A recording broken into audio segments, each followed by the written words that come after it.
ஸ்ரீமதே ராமானுஜாய நமஹ. ஆண்டாள் திருவடிகளே சரணம். இரண்டாம் பாசுரம் வையத்து வாழ்வீர்கள்.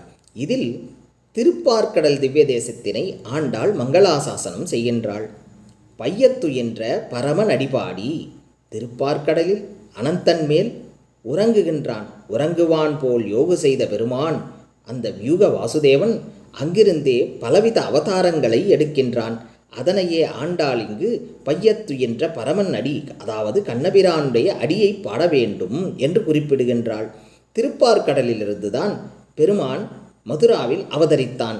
அதனையே ஏஷ நாராயண ஸ்ரீமான் ஸ்ரீரார்ணவ நிகேதன நாகபர்யங்கம் உத்சுட் ஜெயஹதி அகதோ மதுராபுரியும் என்பது பிரபல்யமானது.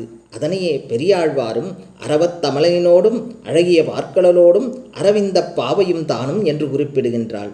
வையத்து வாழ்வீர்கள் திருப்பார்க்கடல் திவ்ய தேசம்.